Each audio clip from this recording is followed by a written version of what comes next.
আসসালামু আলাইকুম। কয়েকদিন হইলো এই যে আপনার গণমাধ্যমে আমাদের সোহেল তাজ, তাজউদ্দিনের ছেলে সোহেল তাজ, উনি মানে শুধু মানে মাঠ গরম করা করা বক্তৃতা দিচ্ছেন। তো আসলে আপনি হচ্ছে একজন মনে করেন যে বিখ্যাত মানুষের বিখ্যাত নেতার একটা ছেলে।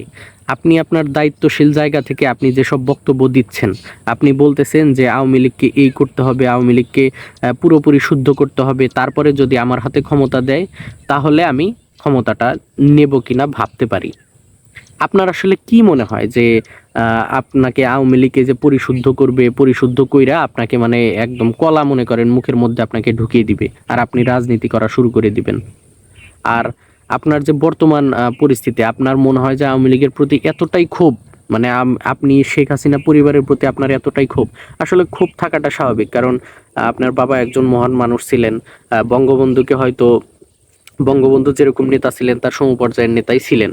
তো বঙ্গবন্ধুকে যেরকম আওয়ামী লীগ সরকার হাইলাইট করছে, আপনার বাবাকে হয়তো সেরকম ভাবে হাইলাইটস করে নাই। কিন্তু তার মানে তো এটা নয় যে আপনার বাবা, আপনার বাবার আদর্শ থেকে আপনি ফিরে আসবেন বা আওয়ামী লীগের এই খারাপ সময়ে আপনি মানে একটা কাপুরুষ ভাব দেখাইবেন। আওয়ামী লীগের এখন খারাপ সময় যাচ্ছে, আপনি যদি আপনি এগুলা মনে করেন যে বাদ দিয়ে আপনি কি করতেছেন? আপনি বলতেছেন যে আওয়ামী লীগের ঘা দূর করতে হবে। আপনি আওয়ামী লীগ থেকে যে নেতাকর্মীরা দুর্নীতি করছে বা খারাপ অপরাজনীতি করছে তাদেরকে সরাই দিয়া তারপরে আপনি সিদ্ধান্ত নেবেন।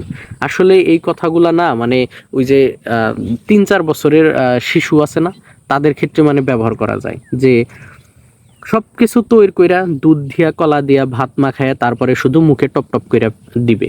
আসলে কি আপনার জায়গা থেকে আপনার উচিত ছিল যে দলটাকে গোছায় আনা বা দলটাকে আপনি পরিশুদ্ধ কইরা তারপরেই দলের ক্ষমতা নেওয়া।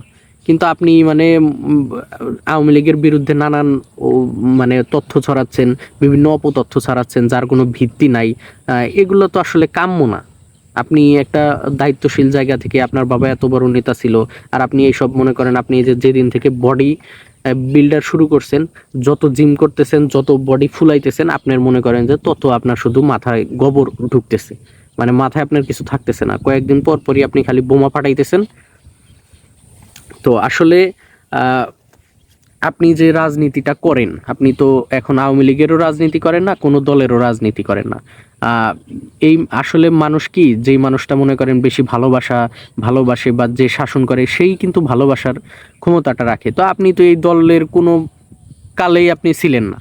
আপনার বাবা ছিল, আপনার বাবা ঐতিহাসিকভাবে এই দলটার সাথে জড়িত ছিল। আপনি কোনো কিছু ছিলেন না, আপনার তো আসলে এই দল সম্পর্কে মানে মতামত দেওয়ার বা কোনো কিছু করার আপনার অধিকার নাই।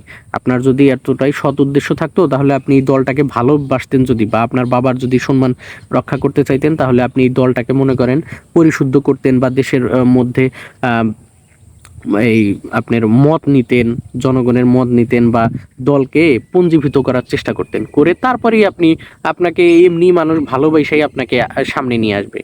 তো আপনি মনে করেন যে শুধু কথাই বলবেন, শুধু কাপুরুষতা ছড়াইবেন, নিজের পিঠ বাঁচানোর জন্য আওয়ামী লীগের বিরুদ্ধে অপতথ্য দিবেন। এগুলা তো আসলে উম, কেউই মনে করেন আশা করে না। আপনার আপনার যে অবস্থান, আপনার যে জায়গা, এই থেকে আপনার কাছ থেকে এগুলা কেউ আশা করে না। আল্লাহ হাফেজ।